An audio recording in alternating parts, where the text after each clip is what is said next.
Nothing like a boring rainy day to sit inside and talk about one of the worst movies ever made, am I right?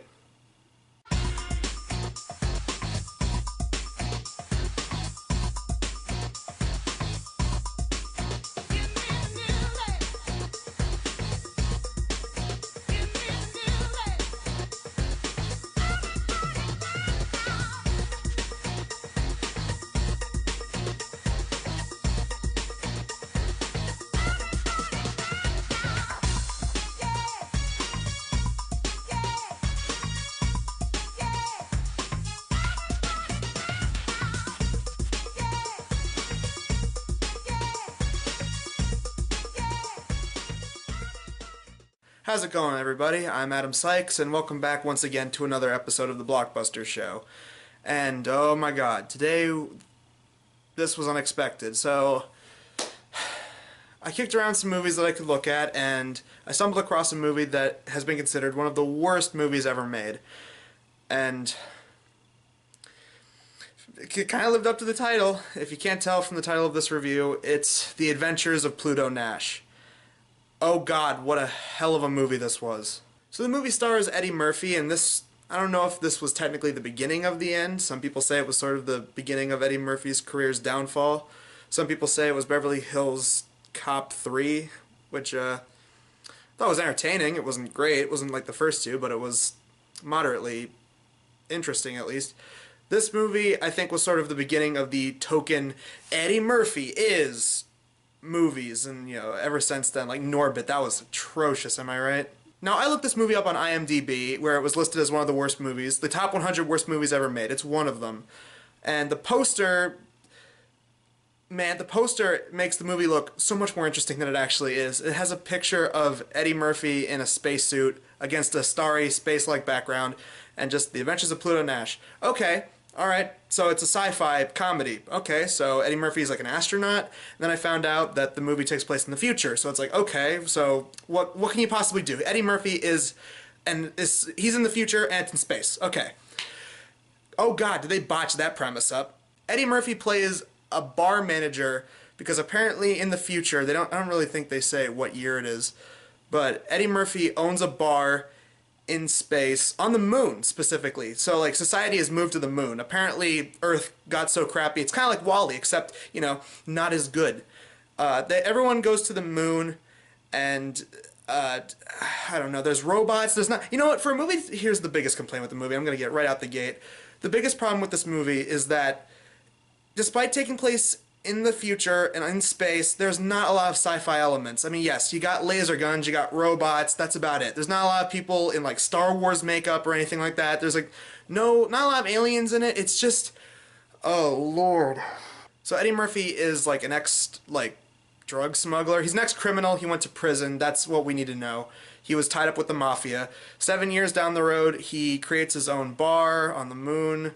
Well, actually, he lived on the moon before that, but I digress. He eventually meets up with Rosario Dawson, who, oh my god, like everyone else in this movie is sleepwalking and really feel like they do not want to be there.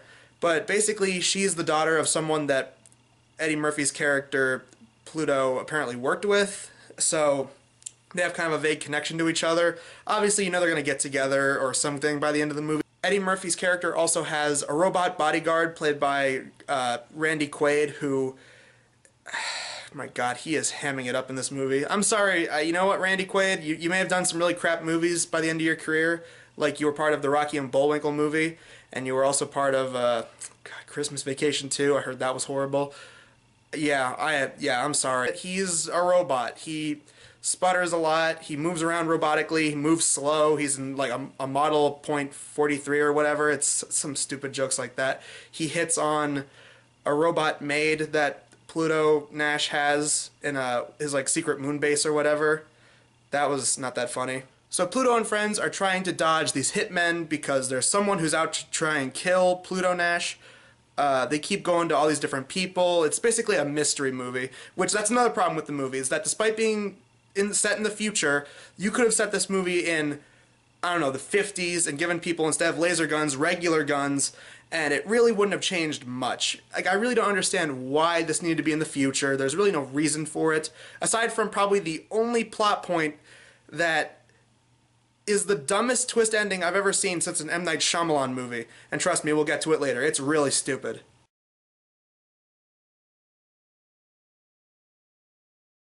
They keep getting outwitted every time. They have several chase scenes, several bar fight action sequences, which are really boring, not that funny, not a lot of zingers and one-liners like I was expecting from an Eddie Murphy movie. But I don't know if that was a good thing or a bad thing, considering this is Pluto Nash, but oh man, it would have been something. But every chase scene and fight scene in this movie was boring. So yeah, it's a terrible mix of boring and not that funny. The CG itself in a lot of those sequences in space are alright. It's a very 2002 thing. The CG wasn't the worst ever, but it wasn't very good. It was very middle of the road, early 2000s comedy CG, so it was, for what it was worth, it was okay.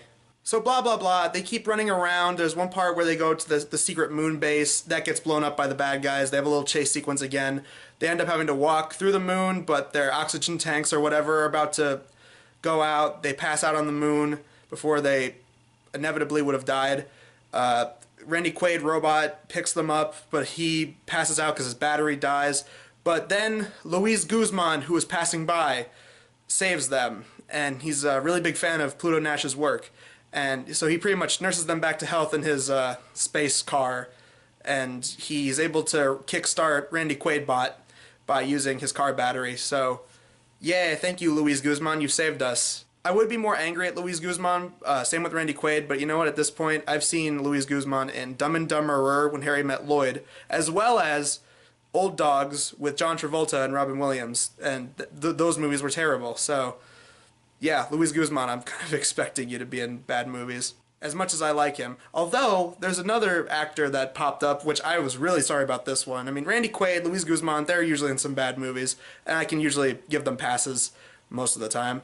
But the one person that shocked me was, well, actually, I guess there's two people.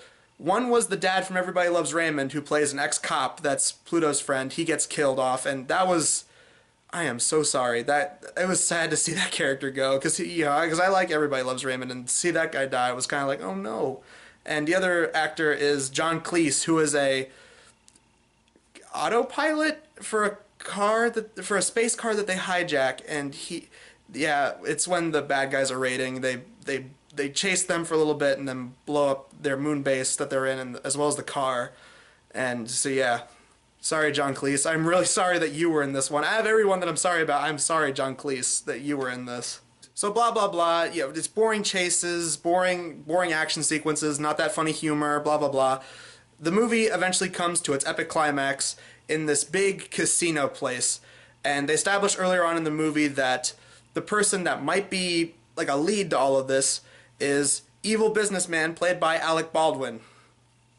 Yeah, Alec Baldwin playing an asshole. That's very breaking the mold for Alec Baldwin. Hello, I'm Alec Baldwin, here to remind you to keep watching SNL, as well as see my new movie in theaters, The Boss Baby, created by DreamWorks, the same company that produced the dankest meme, Shrek. Somebody once told me. Also, very early on in the movie, this is really important, and this is probably the only reason they had this movie take place in space and in the future, when cloning technology is around. So, apparently they have cloning technology. And, yeah, you could totally see where this plotline's going. Apparently this Alec Baldwin guy, who you see in one scene, apparently he was like the kingpin of the mafia or something. He was tied to the mafia. He apparently had Pluto Nash cloned, and he is the one trying to take out the real Pluto Nash.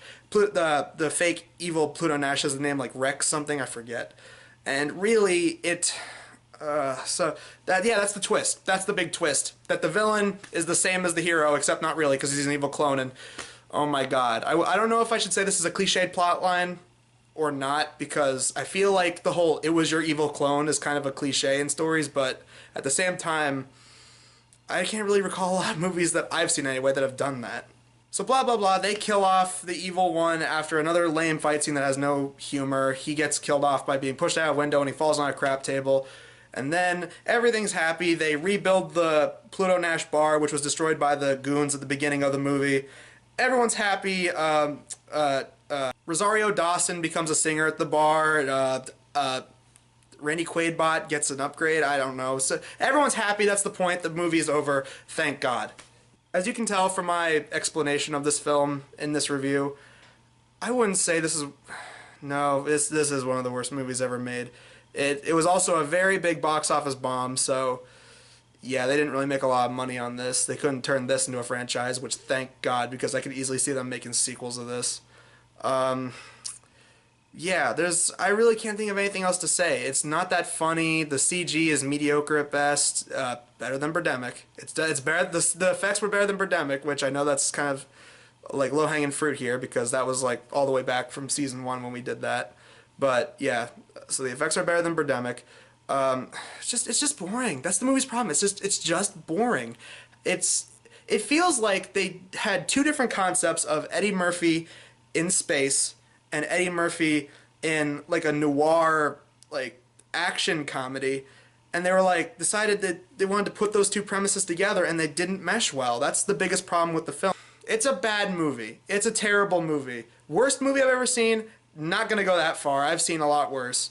I mean, still, Where the Dead Go to Die takes the cake out of all the movies that we've looked at on Blockbusters. It's not even in the same ballpark as So Bad It's Good movies, like I mean, Cool Cat, Birdemic, like movies like, the people say that those movies are so bad you can laugh at them, which I myself don't really get, but to a certain extent I can see why.